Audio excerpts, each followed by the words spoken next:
Guys, कल मैंने आप सभी से कहा था कि कमेंट करके बताओ कि आप में से कितने लोग वेजिटेरियन हैं एंड कितने लोग non vegetarian. And guess what, सभी कमेंट्स को कमेंट रीड करने के बाद मुझे पता चला कि हमारी विनर टीम वेजिटेरियन है।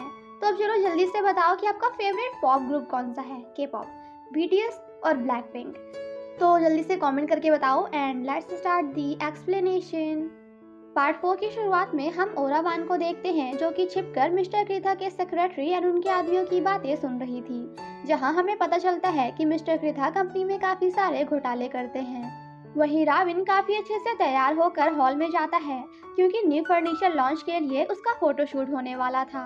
बट तभी सामने से मिस्टर क्रिथा तैयार होके आते हैं एंड सभी लोग राविन की जगह न्यू फर्नीचर के लिए उनका फोटो शूट करते हैं, जिसे देखकर राविन को बहुत ही ज्यादा गुस्सा आता है। वेल, ये सब मिस्टर क्रिथा जानबूझ के राविन को नीचा दिखाने की कोशिश कर रहे थे क्योंकि मैनेजिंग डायरेक्टर की पोस्ट उन्हें चाहिए। राविन काफी गुस्से में अपने कैबिन आता है तो पीछे पीछे सुपात्रा भी आती हैं। वेल, सुपात्रा यहाँ राविन के लिए काफी परेशान लग रही थी। ऐसा क्यों, ये तो आपको आगे ड्रामा में पता चल ही जाएगा। दूर से ओरावान भी विन को देख रही थी, पर सुपात्रा उसे देखते ही गेट बंद कर देती हैं। मॉर्निंग में फॉन्ग किचन की हालत देखकर कहता है, जितना हमने सोचा था सोफिता की तो हालत उससे भी ज्यादा बुरी है। जड कहता है, क्या ये वही दवाइयाँ हैं जो डॉक्टर ने तुझे दी हैं? फॉन्ग, हाँ बिल्कुल, और डॉक्टर ने यह भी कहा है कि तुम पुरानी मेडिसिन को इससे चेंज कर दो और धीरे धीरे तुम्हें उसे दवाइयाँ देना कम करना होगा। वहीं हम रिन को देखते हैं जो कि सोते सोते अपने बचपन की मेमोरीज याद करती है। वो अपनी बहन के साथ जब खेल रही थी तो उसने अपनी मॉम को किसी और के साथ ही इंजॉय करते हुए देखा था। सोफिता उस आदमी को मारने की कोशिश करती है तो मॉम उसे ही धक्का दे देती हैं। वो कहती है, आखिर आप डैड के साथ ऐसा कैसे कर सकती हैं? मॉम, प्लीज डैड को इस बारे में कुछ मत बताना, मैं तुमसे भीख मांगती हूँ। दूसरी तरफ डैड भी सभी पुरानी बातों को याद कर रहे थे, जहाँ वो सब जानने के बाद रिन की हालत काफी ज्यादा खराब हो गई थी और उसने किसी से बात करना भी बंद कर दिया था। और अपने बेटियों की ऐसी हालत देखकर यहाँ ही पहली बार डैड को हार्ट अटैक आया था। सुपात्रा जैसे ही रूम में आती हैं तो डैड को नीचे पड़ा हुआ देखकर काफी परेशान हो जाती हैं। वो उन्हें उठाने की कोशिश करती हैं, बट जब उन्हें लगता है कि बुड्ढा सच में मर गया तो वो वहां से जाने लगती हैं। लेकिन तभी अचानक से डैड उनका हाथ पकड़ लेते हैं, जिस वजह से सुपात्रा काफी डर जाती है। तो डैड कहते हैं, तुम इतना डर क्यों रही हो? सुपात्रा, क्योंकि आप अभी ऐसे लेटे थे जैसे मैं मर चुका हूँ। मैं सच में मरना चाहता हूँ। सुपात्रा उन्हें हक करते हुए कहती हैं, आप ये कैसी बातें कर रहे हैं? अगर आपको कुछ हो गया तो मैं क्या करूँगी? वेल, बातें तो ये परियों जैसी करती हैं, बट हैं तो चुड़ैल। वहीं सोफिता सोते सोते डरने लगती है तो जेड जाकर उसे उठाता है। वो कहती है, तुम मेरे बिस्तर में क्या कर रहे हो? जेड, तुम्हें पता है तुम्हारे सिम्टम्स नॉर्मल नहीं हैं, तुम बीमार हो। सोफिता, what do you mean by मैं बीमार हूँ? मैं बस सपने देख रही थी और वो हर कोई देखता है। जेट, तुम्हारे हाथ हर समय कांपते रहते हैं। सोफिता, मैंने कहा ना मैं बिल्कुल ठीक हूँ, ये देखो। लेकिन उसके हाथ सच में कांप रहे थे। तुम्हें बात बात पे गुस्सा आता है, कहीं भी बेहोश हो जाती हो। सोफिता कहती है, मैं ठीक हूँ, मुझे कुछ नहीं हो रहा। लेकिन उसे फिर से चक्कर आने लगते हैं तो जेट उसे संभालता है एंड जाकर चेयर में बिठा देता है। वो कहता है, मैंने कहा ना कि मैं इसलिए कमजोर हूँ क्योंकि मैंने कल से कुछ नहीं खाया है। जेट, ये सब तुम्हारी इन एंजाइटी पिल्स की वजह से हो रहा है। आखिर तुम इन्हें कब से ले रही हो? तुम इन्हें लेती हो ताकि तुम्हें अच्छी नींद आ सके, लेकिन ये तुम्हें भी नहीं पता कि तुम्हें इनकी लत लग चुकी है, तुम एडिक्ट हो गई हो। सोफिता, मैं पागल नहीं हूँ। जेट, तो मैंने कब कहा कि तुम पागल हो? सोफिता, देखो मैं आखिरी बार कह रही हूँ, आज मुझ में एनर्जी नहीं है क्योंकि कल से मैंने कुछ नहीं खाया है। I am so hungry right now. So please, क्या तुम मेरे लिए कुछ खाने को बना सकते हो? और फिर क्या था, इतना सुनते ही बेचारा फिर से सोफिता की खिदमत में लग जाता है। वेल, इन्हें देखकर ऐसा लगता है कि जेट ने सोफिता को नहीं बल्कि सोफिता ने जेट को किडनैप किया है। जब देखो तो बेचारे पे अपनी चलाती रहती है। जेट कहता है, देखो आज तो मैंने तुम्हारे लिए खाना बना दिया है, लेकिन कल से तुम खुद का खाना खुद बनाओगी, मैं नहीं बनाने वाला। सोफिता, जब मेरा मन होगा तो बनाऊंगी, नहीं तो नहीं बनाऊंगी। जेट, ठीक है फिर भूखी मरना। सोफिता, मेरा बैग कहाँ है? उसमें से पैसे लो और जाकर मेरे लिए मार्केट से कुछ खरीद के लाओ, क्योंकि अकॉर्डिंग टू हमारा कॉन्ट्रैक्ट तुम्हें मेरी सारी बातें माननी होंगी। जेट, अगर तुमने एक बार और अपनी उंगलियां दिखाकर मुझे ऑर्डर दिया ना तो सच में मैंने तुम्हारी उंगलियां तोड़ देनी है इस बार। साला किडनैपर की कोई वैल्यू नहीं है। मैंने तुम्हें किडनैप किया है या तुमने मुझे? दोनों जब खाना खा रहे थे तो सोफिता फिर से बेहोश हो जाती है, जिसे देखकर जेट उसके लिए काफी परेशान हो जाता है। थोड़ी देर बाद जब उसे होश आता है तो वो जेट के हाथ में अपनी दवाई देखकर उसे लेने जाती है, बट जेट देने से मना कर देता है। वो कहता है, अगर तुम मुझे सच सच नहीं बताओगी तो मैं तुम्हें ये नहीं दूंगा। तुम्हें पता है, थोड़ी देर पहले तुम बेहोश हो गई थी और तुम्हारा मुंह चावल के कटोरे में घुस गया था। क्या पता फिर से तुम्हें किसी दिन दौरा पड़े और तुम कूद कर आत्महत्या कर लो, या फिर सीढ़ियों से गिरकर तुम्हारी गर्दन टूट जाए, तो क्या तुम्हें अच्छा लगेगा? सोफिता, अरे बाबा, तुम्हें मेरी इतनी चिंता क्यों हो रही है? जेट, क्योंकि अभी हमारा मकसद एक ही है। अगर तुम्हें कुछ हो गया या फिर तुम मर गई तो मेरा क्या होगा? मेरे पैसों का क्या होगा? तभी अचानक से सोफिता को वॉमिटिंग होने लगती है तो अंकल एंड आंट भागते हुए अंदर आते हैं। जेट कहता है, अरे अरे आंटी, जैसा आप सोच रही है ना वैसा कुछ भी नहीं है। मैं अपनी वाइफ पे हाथ नहीं उठाता, बल्कि वही है जो दिन भर मुझे मारती रहती है। आंट कहती है, तुम ठीक तो हो ना, या फिर हम डॉक्टर के पास चले? सोफिता, नहीं नहीं आंट, मैं बिल्कुल ठीक हूँ। वो मेरे हस्बैंड का बनाया हुआ खाना इतना ज्यादा खराब था कि मुझे वॉमिटिंग आ गई। जिसे सुनकर बेचारा जेट वॉज लाइक, गजब बेइज्जती है। वो कहता है, अरे अरे स्वीट हार्ट, ये आप कैसी बातें कर रही हैं? मैंने आपके लिए बहुत प्यार से बनाया था। उनके जाते ही सोफिता एक बार फिर से उससे अपनी दवाई मांगती है, बट जेट अगेन देने से मना कर देता है। वो कहता है, मैं तुम्हें दे दूंगा, बट तुम्हें प्रॉमिस करना होगा कि तुम मेरे साथ कोऑपरेट करोगी, ताकि तुम्हारी ये बीमारी दूर हो जाए और इन गोलियों की आदत भी छूट जाए। सोफिता, ठीक है, आई एक्सेप्ट, पत्थर दिल इंसान। वहीं दूसरी तरफ जब सुपात्रा डैड के साथ होती हैं तो उन्हें मिस्टर कृथा का मैसेज आता है। वो डैड के सामने झूठ बोलते हुए कहती हैं, पता नहीं इन स्कैमर्स को मेरा नंबर कहाँ से मिल गया, दिन भर मैसेज करके परेशान कर देते हैं। थोड़ी देर बाद मिस्टर कृथा कॉल पे कहते हैं कि आखिर तुम मिस्टर किन से मेरे बारे में कब बात करोगी? सोफिता ऑलरेडी मर चुकी है एंड राविन तो वैसे भी आउटसाइडर है। सुपात्रा, भूलो मत कि अभी यहाँ किसी को नहीं पता है कि सोफिता मर चुकी है। उसके डैड हर दिन उसके आने का इंतजार करते हैं, तो मैं उनसे क्या कहूँगी? मिस्टर कृथा, ओह, मुझे तो लगा कि तुम्हें इस बात का डर है कि तुम उसका हैंडसम चेहरा देख नहीं पाओगी। कहीं ऐसा तो नहीं कि तुम्हें राबिन से प्यार हो गया है? सुपात्रा, पागल हो गए हो क्या? वो मेरे लिए इम्पोर्टेंट नहीं है। मिस्टर कृथा, तो फिर प्रूव करो मेरे बारे में, तुम मिस्टर किन से बात करो, और अगर तुमने हेजिटेट किया तो फिर मैं अपने तरीके से राबिन को रास्ते से हटा दूंगा।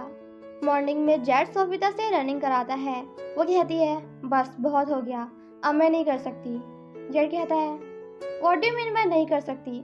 अभी सिर्फ 10 मिनट हुए हैं। वेल, बातों ही बातों में दोनों फिर से लड़ने लगते हैं और सोफिता गुस्सा होकर आगे निकल जाती है।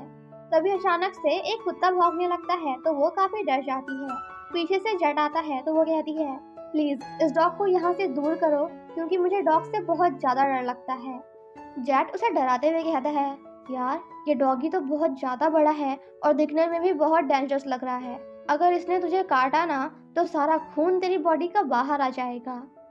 नहीं नहीं, पीछे मत घूमना, क्योंकि अभी हम सिर्फ एक ही काम कर सकते हैं, और वो है भागो यहाँ से। और इस तरह जेट उस बंदी से जो रनिंग करने से मना कर रही थी, क्या रनिंग करवाता है। ऐसे में तो सोफिता ओलंपिक जीत जाती। इसे कहते हैं, अगर घी सीधी उंगली से नहीं निकले ना तो डब्बे को ही उल्टा कर दो, उंगली टेढ़ी करने की कोई जरूरत नहीं है। दोनों जब रश कर रहे थे तो सोफिता कहती है, हम कितना आगे आ चुके हैं? वो कहता है, 8 किलोमीटर, और अच्छे से रेस्ट कर लो क्योंकि हमें अब दौड़ के वापस भी जाना है। जिसे सुनकर बेचारी सोफिता वॉज लाइक, व्हाट, अभी दौड़ के वापस भी जाना है? ओ गॉड, के जन्म का बदला ले रहे हो आप मुझसे, नहीं हो पाएगा मुझसे ये। नेक्स्ट सीन में दोनों साइकिल से वापस आ रहे थे। सोफिता कहती है, आखिर ये तुम्हें कहाँ मिली? जेट, पड़ोस से। एक्चुअली मैंने उनके पास जाके कहा कि मेरी वाइफ बहुत ही ज़्यादा लेजी है, उसके बहुत सारे नखरे हैं और मुझ जैसे बेचारे एक हस्बैंड को तो परेशान करके रख दिया है। ये सुनकर उन्हें मुझ पे दया आ गई और उन्होंने मुझे अपनी साइकिल दे दी। तभी अचानक से दोनों नीचे गिर जाते हैं। जेट जैसे उठने की कोशिश करता है तो वो नहीं उठ पाता, क्योंकि उसके पैर में मोच आ गई थी। सोफिता टच करने जाती है तो वो चिल्लाते हुए कहता है, नहीं नहीं नहीं, छूना नहीं प्लीज, क्योंकि ये दर्द कर रहा है।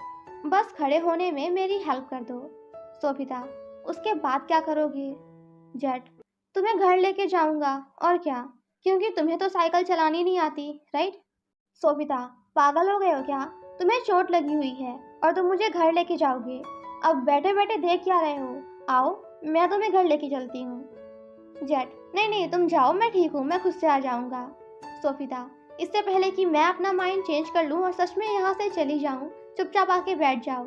बेचारा बैठ तो जाता है बिकॉज मजबूरी का नाम महात्मा गांधी, बट सोफिता इतनी गंदी साइकिल चला रही थी कि वो डर के मारे उसकी कमर पकड़ लेता है।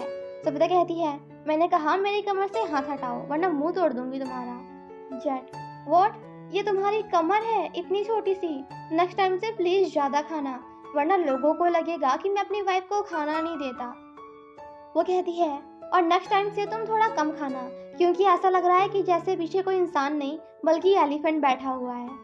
वहीं हम ओरावान को देखते हैं जो कि चुपके से मिस्टर कृथा के ऑफिस में जाकर उन सभी फाइल्स को कॉपी कर लेती है जिनमें उन्होंने कंपनी के साथ घोटाला किया था।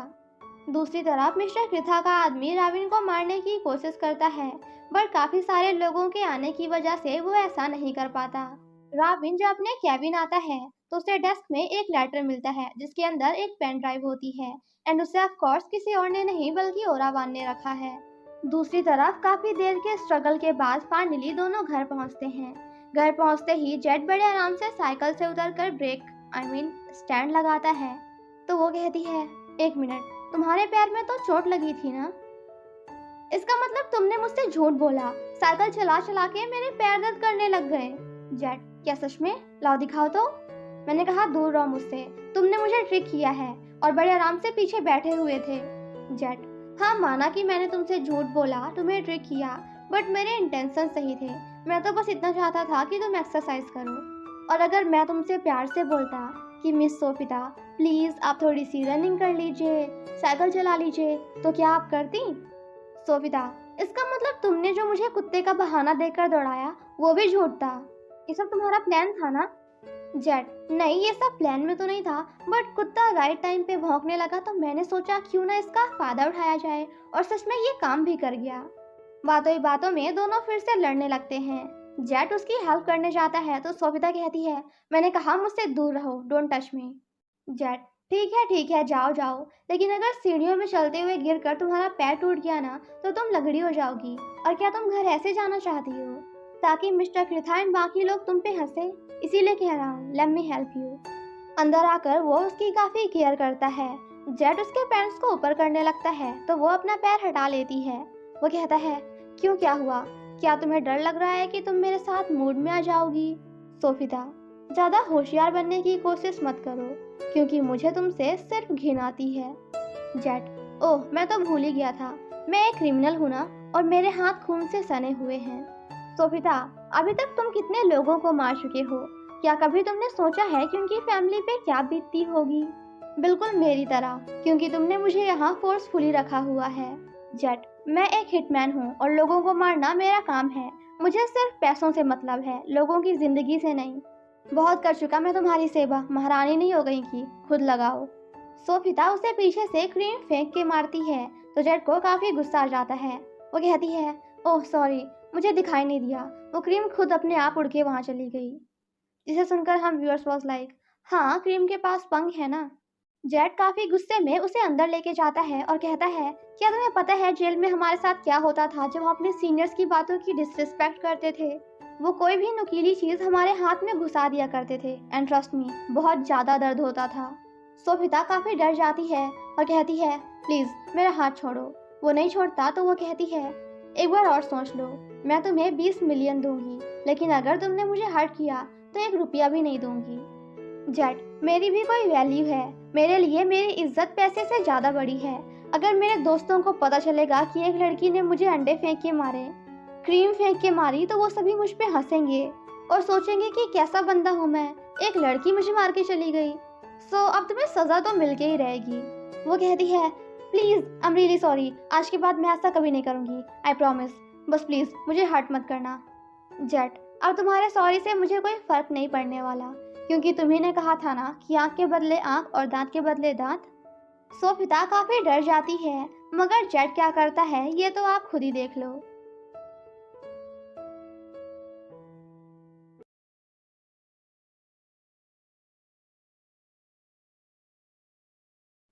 वो कहता है, ध्यान से सुनो, अगर अगली बार मुझे ऐसे गुस्सा दिलाया ना तो मैं मजाक नहीं करूँगा, सच में मार दूँगा।